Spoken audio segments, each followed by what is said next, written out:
유엔 안보리가 여러 차례 대북 제재를 결의한 가운데 중국에서 일하는 북한 노동자와 관련해 중국 당국이 실제 제재에 나선 것으로 알려졌습니다. 우방인 중국에서조차 곤란한 처지에 놓인 북한 당국은 강력한 내부 단속에 들어간 것으로 보입니다. 도쿄에서 황보연 특파원이 보도합니다.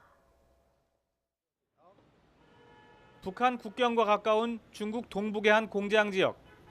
해산물 세척과 운반 작업 등을 담당하는 북한 노동자들이 여기저기 눈에 띕니다. 그런데 최근 중국 단둥 지방정부가 북한 노동자들을 고용하고 있는 기업에 북한 노동자들을 신규로 채용할 경우 벌금을 매기겠다고 통보했다고 교도통신이 보도했습니다. 벌금은 한 사람당 우리 돈으로 86만 원 정도. 적발된 신규 북한 노동자에게는 강제 송환 조치까지 내려진다고 합니다. 유엔 안보리가 대북 제재로 북한 노동자의 신규 고용을 원칙적으로 금지한 데 따른 중국 당국의 후속 조치로 풀이됩니다.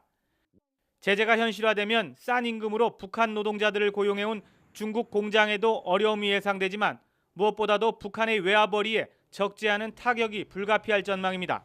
일단 핵미사일을 개발하는데 부품이나 여러 가지 외국으로부터 밀수입을 하던 돈을 현금을 들여서 살 수밖에 없는 상황인데 그런 돈들의 현금 자체를 못 구하게 되니까 악조건이 마련되는 거죠.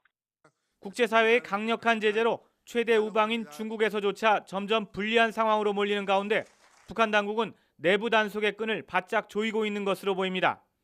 일본 도쿄신문은 북한의 비밀경찰 조직인 국가보위성이 평양에서 열린 주민 대상 강연에서 신고 없이 일주일 이상 평양을 비우는 사람은 구속하겠다고 밝혔다고 보도했습니다.